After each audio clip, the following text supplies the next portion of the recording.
Shalom and welcome to the European Report here in the European Parliament, in the heart of the European Union. And in today's programme, we'll be discussing the proposed legislation in the Irish Parliament that would actually make it a criminal offence to buy Israeli goods and services from East Jerusalem, Judea and Samaria, or the Golan Heights in breach of EU law and directives. In this programme today, I'm joined by Ruth Isaac, the Brussels representative for the European Coalition for Israel, Alex Benjamin, Director of Europe-Israel Public Affairs, and also our MEP Igor Gräzin, who's an MEP for Estonia. So welcome to the programme. Ruth, I'll start off with you. Can you just give us an update on some of the activities done on behalf of Israel that ECI have been involved in, particularly your London conference recently? Yeah, so we just had our London conference. It's the third we had this, coming up, and it was really very successful. We had a very successful panel, a variety of opinions. There is a great need for the UK to get involved a little bit more, as you know. And the other big initiative we have at the moment is called Pray and Vote. Is a campaign. We're trying to engage more Christians to get involved with the European elections and find out how each political group, we have all the information on our website, ec4i.org, and we are letting them know how every single political group has an opinion or has a position on the issue of Israel, anti-Semitism, and the issue of Iran, and they can get involved by making an informed decision. Excellent, and also then go to your Facebook page as well for your video, correct? Absolutely. And Alex, always great to have you back on the programme, a real friend of this programme, and want to thank you for the great work that you do here in the European Parliament in standing up for Israel. And this place would be a real loss without you and your organisation, so thank you.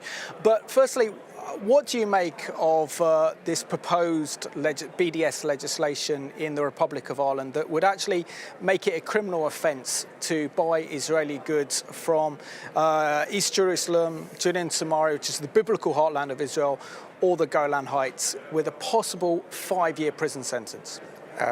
First of all, let's deal with the niceties. Lovely to be back, and it's always nice to see you, and thank you for your warm words. Now, you might not know this about me, but I actually have an Irish passport. My mother is Irish. I spent a lot of time working in the peace process in Northern Ireland when I actually studied in Ireland as well.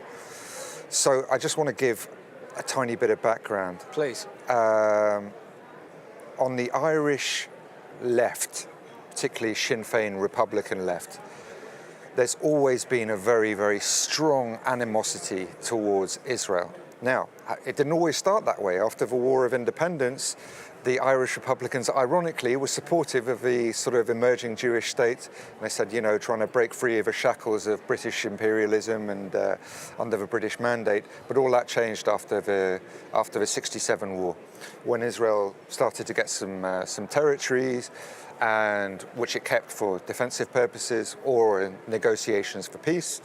Ireland really started hardening its position and viewed, I think one Irish Republican referred to Israel as a little Ulster. So they try and make the comparison that Jews coming to Israel are effectively like Northern Irish Protestants that ended up going to Northern Ireland. Now, that aside, you should also be aware that the Catholic Church has always had a fairly nuanced position, if I can put it like that, in Ireland, that is, towards Jews generally. So Jews and Israel are inextricably linked. There's always been a bit of animosity, which goes back to the sort of misplaced notion of Christ killers and all the rest of it. What do I think of this legislation? I'm not surprised at it. The only grain of comfort that I take from it is that it is not a government position as yet. It's come forward from some of these politicians on the far left and independents who are trying to push it through. The comfort I have is that somebody like Simon Coveney, the Irish minister who'll be responsible for this, has said it's probably incompatible with EU law. And it's hard to see, I like to think it's hard to see how the Irish government could support such a thing. Yeah. And Igor, welcome back to the programme by popular demand. And we had great feedback when you were last on the programme, so thank you so much. Can you share with us your thoughts on this proposed legislation in Ireland that would make it a criminal offence to buy Israeli goods, and really it's in breach of EU guidelines. So what, for example, can this Parliament do and the EU institutions do to counter such an extreme legislation? First, thank you very much for this brief and accurate and really exhaustive comment on the history of the topic, that it did not come out of thin air, but there is certain kind of a tradition behind that. And I understand that the Sinn Féin guys, and they look at this piece of legislation that is not official, once again, it is not official yet, as just a little Irish-style anti-Semitic joke. But it is not. And we see it here from the European Parliament, perhaps even more clearly than from many other places. Remember, certain products produced on certain territory are banned for resale or export, and the punishment is criminal. The people who think that it has to be criminally punished are themselves criminals. Why? Because if there are elements of trade wars or trade political wars, when we introduce sanctions against Putin or whatever, then the sanctions are a financial or customs matter. You put customs border or you introduce extra tariff or something like that. Here, to criminalize just a commercial operation tells us the story. Ireland is not ready to be part of European Union for long anymore, because it is the same Ireland who wants open borders with England, violating British sovereignty. So if they go with this, then there must be hard, extremely hard border with very tough customs control on Irish-British border. If we play these games so tough, then they are tough, why we should be something else? Good comment, very much appreciate that. And Ruth, I mean, this is extraordinary, this legislation. I'll just kind of break it down for you so our viewers can really understand it. So if you're Jewish, or if you're a Christian, or even if you're secular and you decide to visit the Holy Land, you go to Jerusalem, you go to the Old City and you buy a souvenir, you could be prosecuted under this legislation up to a 5-year prison sentence. Not only is this a threat to Israel, but it's also a threat to European freedoms. How important is it that the European Union wake up to this threat posed by these ideas behind this legislation? Obviously very important, and as you very correctly said, it is also about freedom for Europe, because this is a piece of legislation that it is very dangerous and is proposing something which would take away something from us, the individual citizens, that they want to have an opinion or they just want to have a souvenir. The other thing I want to say that this is, as far as I'm concerned, this is demonization of the highest order. This is the equivalent of saying you're buying something from a drug lord. I'm not sure if there is a precedent in terms of, for example, Cyprus is occupied by Turkey. I'm not sure if anyone has ever proposed to have a legislation where you criminalize people for visiting the occupied part of Cyprus, or you're buying souvenirs, or you're trying to in some way help the local population that they're trying to survive. So demonization of the highest order, and it really affects all of us Europeans, and as you said, it's about freedom. Yeah, and Alex, there'll be people watching this programme all across Europe thinking, why are we discussing this subject? Because what's happening in Ireland is not happening elsewhere in Europe. But isn't there a great danger that extreme ideas like this can take hold? This then becomes adopted by other extreme left-wing parties who adopt this as a matter of policy, and before you know it, you have a number of different countries that want to bring in an extreme form, the most extremist form of the BDS movement. How important is it in terms of Christians and Jews across Europe coming together to actually fight this vile legislation, because the impacts will be huge across Europe? Okay, well, you've definitely hit the nail on the head. There is, of course, a danger of contagion here. and a lot of the left-wing parties across Europe look to Ireland admiringly for this and think, well, how can we bring it to our countries and see if we can do something similar, which is obviously worrying, particularly in the context of European elections, where we're likely to see even more polarization in this House. Yep. And we don't have to look too far as well across the channel to see that it's something that even a mainstream opposition party like British Labour could actually pick up and run with. I mean, they don't seem to have any problem antagonizing Jews, so why would they stop at Israel? Well, they wouldn't. So it's really important that not only Jews but Christians and people watching this program make it clear to Ireland. Ireland has this reputation of this friendly country, Guinness supping, the sort of lilting brogue, charming, friendly, roaring open fires, ceilidhs and nice music in the pub. They don't realise that there's this horrible anti-Semitic sort of extremist undercurrent which runs through the very body politic in Ireland, which traces its back to its bloody civil war and its terrorism. So we're in that situation where Ireland needs to be reminded that we're aware of this horrific underbelly. We don't like it. So either you stamp on this now, or we're going to remember you for all the awful things instead of the nice things which you publicise to the world and everyone associates with the Irish. Yeah. And Igor, your fellow members of the European Parliament here can play a big part, because the Republic of Ireland is probably one of the most pro-EU countries in the whole of the European Union.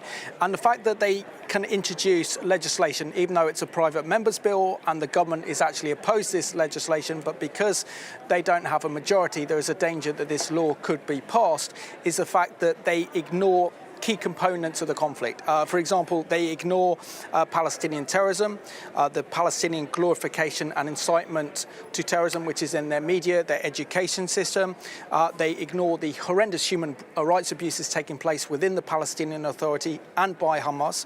They ignore the fact that there is a terrorist entity within the Palestinian Authority and within Hamas that completely want to destroy Israel and the Jewish people. And therefore, isn't it important that to understand this conflict, that MEPs need to understand the complexities, and there isn't a simple solution that can be imposed on this one? What are your thoughts? I think perhaps it was a little bit inadequate. You blew insult against Ireland, and perhaps I have a little bit to correct it, because you were not very fair to Irish, and they are nice people in a certain way. You said that they are pro-European. I hope they are not, because they are not so bad. By the way, you came from Ireland. I've been almost in Ireland for 10 years, because I was professor at University of Notre Dame, where the sports club is called Fighting Irish. So we had this kind of Irishness in the whole university. It was Catholic, and then all these Catholic holidays, and then all this leprechaun and whatnot. So I somehow come from that. But here the problem actually is that these people in this house, the new ones who will come in, must understand the thing that this specific legislation is not only anti-Semitic, because you mentioned all these things, it's all correct, right? But it has a chain reaction for the whole legal structure of the whole world. Because let us think about what might be, I hope not, but what might be the next step. You know, how we are going to deal with Russia after having occupied Crimea. Absolutely. Whether we really want completely to exclude Ireland. Do we really want to follow Irish example and to go? For goodness sake, Putin, of course, he is not a good guy, but no, it is not definitely a level of international crime comparable, I don't know, to Nuremberg or whatever. It is bad political events. It is bad political situation that has to be dealt with in a political way. We must understand this, what they do is nasty. But then let us think how to handle it, because basically we want really Ireland to bring back to our European family to some extent. So I think the most important thing to my mind would be that if in July and August there will be new European Parliament here, then I hope that this issue will be brought up. As far as I know, it will be brought up in the Trade Commission, and there has to be official reaction, at least by some deputies, just not to come here, but something official. Unfortunately, it's a good time for Irish leftists that this parliament is not very workable anymore. It doesn't function anymore because, for goodness sake, we have last 2 weeks. What can you do? But I think that I express the opinion of quite a lot of my colleagues here who think the same way. This type of legislation is wrong. Anti-Semitism is wrong, and we have to act, even if we will have 2 or 3 months break in our functioning. Thank you, that's reassuring, really reassuring, Ivor. So we need to act on this. And Ruth, currently when this programme will be aired, it will be the European elections, and the European electorate have an opportunity then to monitor each candidate, each political party that's standing in the election, and to have a look at their policies regarding Israel. So this is one way that we can actually help defeat this legislation, by ensuring that those who support the boycott, divestment and sanctions movement and support extreme legislation like this don't get elected to this House. And also, what other implications do you think that the EU can put on the Republic of Ireland to ensure that this law is not passed? Well, I have to say that, it is all about political will. And sometimes, we see a lot of double standards in this House. It seems that some countries or some members, they're far more willing to speak out on certain issues or certain countries and not on others. I'm not as hopeful as MEP Gräzin, but obviously I do know that there is a certain percentage of MEPs who care enough and who want to make enough noise. But I think other than the MEPs here, we also need the media, or we need the political will beyond, as I said, a small group of us who do understand how serious this legislation is and how it is really about anti-freedom. So it really is media, the European Parliament, President. It is about bigger players being involved, including Absolutely. High Representative Mogherini, hopefully also. Absolutely. By the way, I'd add here one more institution that should be involved, that is the World Trade Organization. Yes. There are very different opinions, but there is one thing they are firmly committed to, is international free trade. If that is violated, then there are principles, there are certain rules to apply sanctions. It is as we apply against Crimea. But for goodness sake, if we even apply sanctions against Crimea, it doesn't mean that if somebody buys a Crimean thing in Germany or whatever, will be arrested. So that's stupid. But I think World Trade Organization must be explained. Absolutely. And Alex, I want to bring you into this one, because one of the far-reaching consequences of this proposed legislation, that it would dramatically hit US investment into Ireland, particularly the big internet giants such as Facebook and Google, Microsoft, and others who base themselves in Ireland because of its low taxes, corporate tax, which means that 67% of Ireland's investment comes from these big US computer and internet giants. So therefore, we could find a scenario whereby these big internet giants are in breach of Irish legislation and have to choose between using Ireland as a tax haven or to choose to disinvest in Israel. With Israel startup nation, we know that's going to happen. So what are the economic consequences for Ireland with this legislation? That's the key question.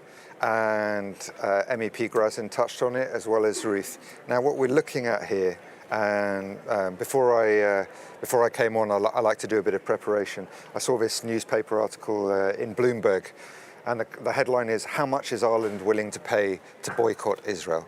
And that's the key question. So we're talking about WTO rules. We're also talking about big companies which are based in America and under US congressional trade law as well. They're not allowed to boycott Israel or any of its entities. So right now, I have a feeling that these leftists, these sort of radical leftists in the Irish Parliament are being indulged. They're having their 15 minutes of fame and they're generating a lot of heat around this issue, and it's worrying because other people will try and copy it and all the rest of it. But when the economic smelling salts are going to be passed around and they catch a whiff and they realize that, okay, so we're talking about a tiny percentage of the Israeli economy, because let's be clear about this. Absolutely. Judea and Samaria represent a negligible impact on the Israeli economy, but it's the idea which they don't like. So boycotting products from there, Israel isn't going to pack up its bags overnight and go, okay guys, that's it, Irish Parliament, we give up, you were right all along. No, it's not going to happen. So they need to work out whether the money which Apple puts in to the Irish government, which they've already been in trouble about because they've already done tax breaks and all kinds of stuff, and Google and all of these big things are worth the hassle. And I don't think they are. Good answer. And Ruth, this is something that all of us can be aware of. How important is it to use social media in order to spread awareness, particularly the most dangerous proposed piece of legislation against Israel anywhere in the Western world? Okay. First of all, I would like to say that I'm not sure that the bill will actually pass, but it has done a lot of damage just being proposed, just the narrative, the impression that it gives. Yes. So I would encourage, again, our viewers to make sure that they get involved, make sure they educate themselves, make sure they put forward the arguments that need to be put forward. As I said from the beginning, it is demonization of the highest order, and it should be unacceptable to us as Europeans to allow this type of demonization for the Jewish state or Jewish people in our midst. It has direct results. You have anti-Semitic attacks in Europe being perpetrated by people who really believe this to be the case. They really believe that there's some monsters out there, against them. And this narrative, this legislation is very much about demonizing people. So very much important, make sure you use your social media and make sure you use every opportunity to get involved. Excellent. And Igor, it's very important. You're standing in the current election for re-election, which we're all pleased about because we need brave and courageous and thoughtful MEPs like yourself. Yeah. How important is it, and what role can our viewers play watching across the European Union, play support of MEPs like yourself to oppose such dangerous legislation that could potentially be taken up by any Western government within the European Union? In that relatively short period what I've been here, there have not been very many Israeli-related questions up in that big panel. But I think that when you look at the general composition of the floor here, you will relatively easily, realize that these new right-wing politicians, or let's say these neo-new conservative politicians, etc., by definition, they are always pro-Israel. Because they are the nations who think about sovereignty. The word sovereignty for Hungarians, for Poles, etc., is awfully important. And sovereignty must be everywhere, or there is a risk that somewhere sovereignty will be cut. By the way, in this sense, it was absolutely outrageous. Many people do not like what's going on in Hungary.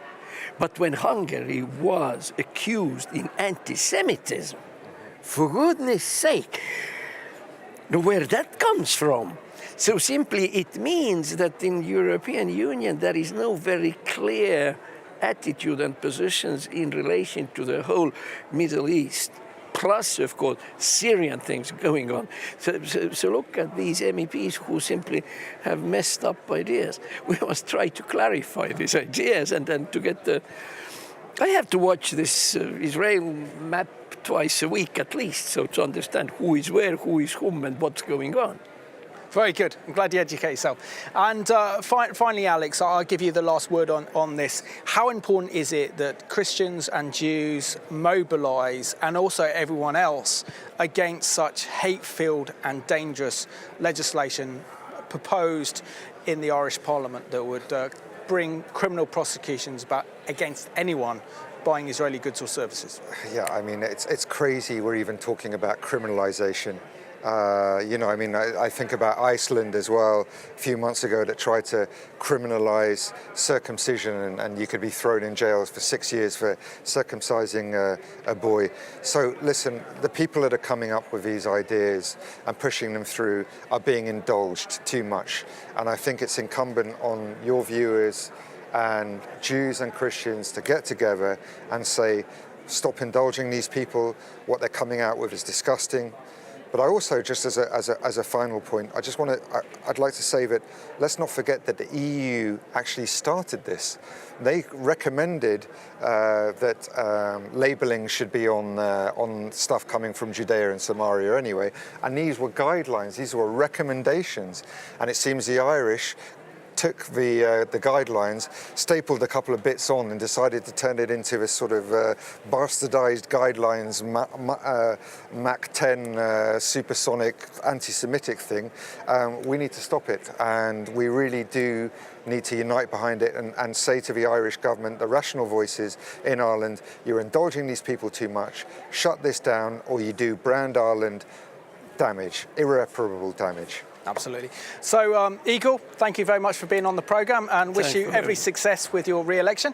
And also Alex and Ruth as well. And I just want to thank you for watching today's programme, filmed from the European Parliament in the heart of the European Union, as we discussed the proposed Irish legislation that would bring criminal prosecutions against anyone buying Israeli goods and services from Judea and Samaria, which is the biblical heartland of Israel, East Jerusalem and the Golan Heights in itself is criminal. So thank you for watching today's programme. Do you want to say it?